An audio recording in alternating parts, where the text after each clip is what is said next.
Well, hello and welcome back to blackgirlcouch Reviews. I'm your host, Christina. We're back to discuss the 7th episode in the 4th season of Archer, Live and Let Dine, written by Adam Reed.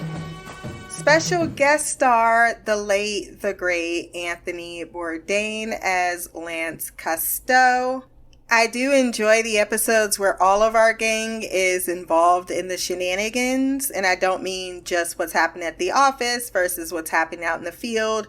They all manage to be in the same location, around the same actual premise, and it furthers our feud with Tatiana and Barry, but mostly Barry.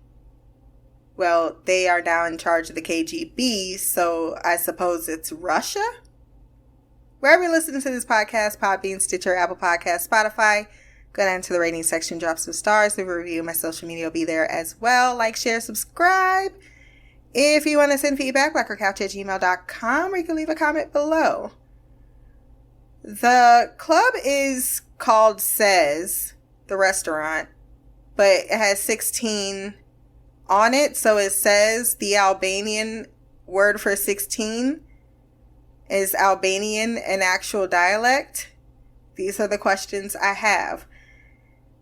Lance Casteau is annoyed. He has to talk to Cocktwits on his break. He has to make something out of yogurt and sheep's head since Albania. And now his highly trained staff is infiltrated by ISIS recruits to neutralize the threat should it appear. He tells this all to a film crew because Lance is part of a show called Bastard Chef.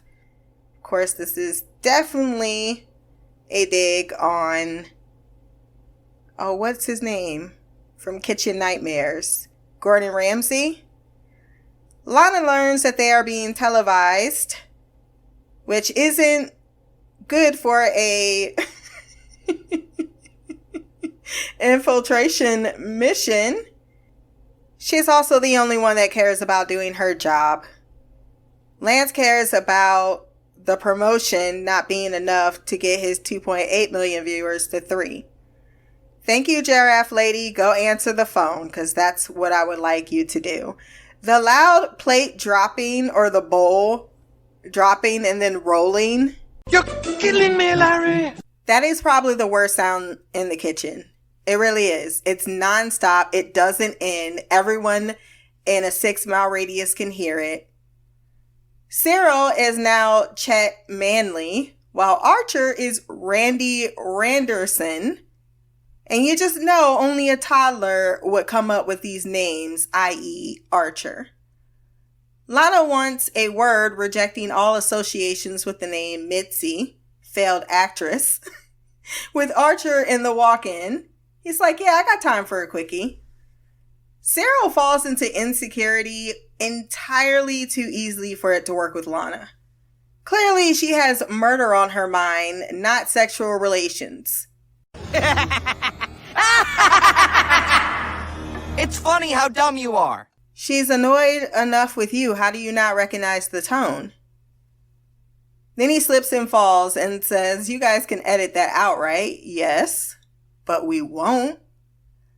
Lana doesn't think it's a good idea to have the episode streamed with Archer, of course thinking it's no big deal because it won't air tonight, even though he actually doesn't know how these things work. But it's clear that they aren't showing it live. Clearly shown when Chef Lance chastises him for his messiness in the kitchen. Lana didn't sign up to be a phone receptionist, but that's the job Chef Lance wants her to fulfill as he's booked the next 10 months, but has this number for the single purpose of dismissing those he doesn't deem worthy of his dining experience. You guys suck. Mallory, who just doesn't know it, is a part of these people he don't really want showing up at his restaurant, but she already agreed to send her people for the vague threat, as she thought it would enable her to get a table. Way to give a fuck. She also thinks they'll be a major player in the espionage game one day, something Pam and Cheryl laugh in her face about. Don't Don't stop believing. Archer continues to antagonize Lance, which lands Cyril's face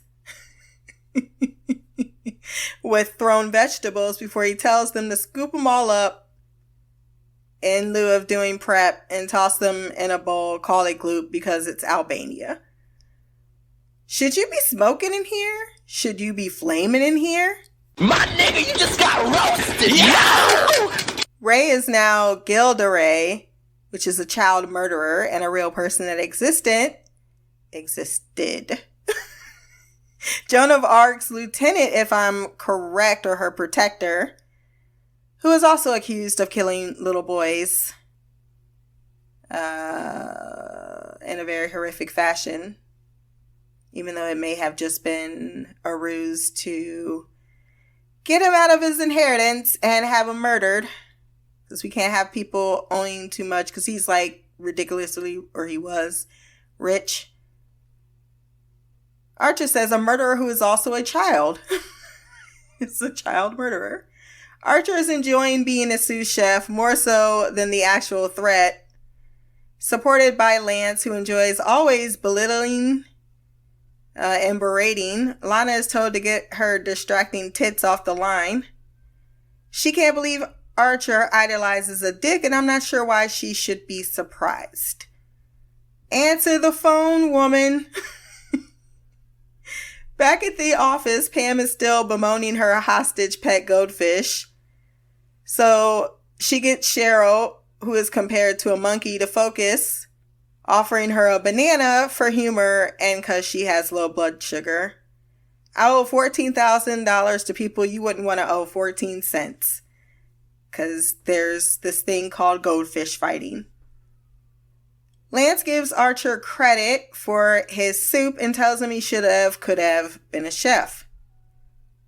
Pam pimps Cheryl out for a hand job to, I forget that guy's name down there who does the armory, to get some tech to help find the real reservation number, something Cheryl, who's rich, would know about.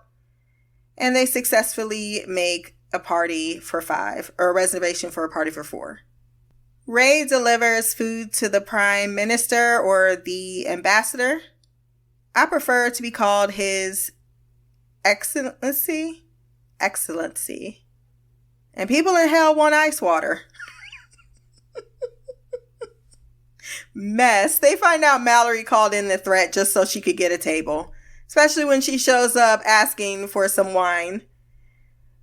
While Randy serves his dish, it's the gateway to the poison, we believe, Lance administered via the mushrooms to kill the ambassador, who's dead.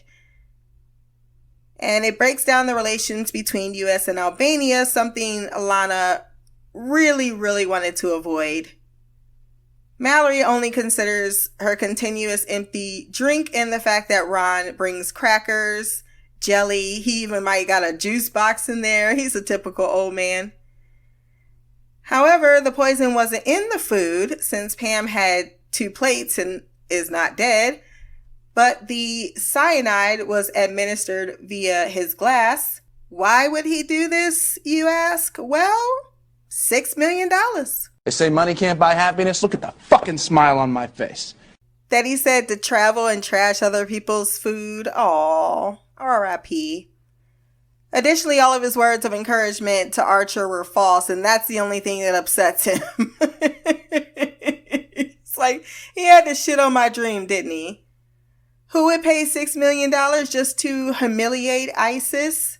Well, Barry and Katya would, who ain't trying to hear any of Lance's BS. Later, bitch! Get fucked!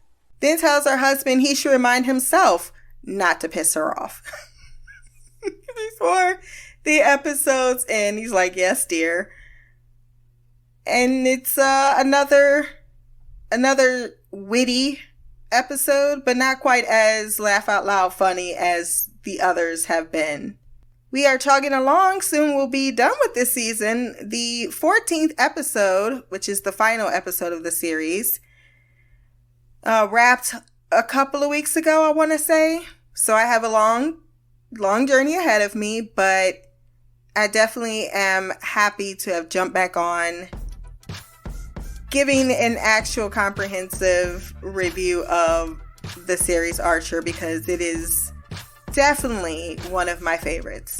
If you want to send feedback, blackgirlcouch@gmail.com. My social media will be below. Like, share, subscribe. Until the next time, peace, hair grease, and black girl magic.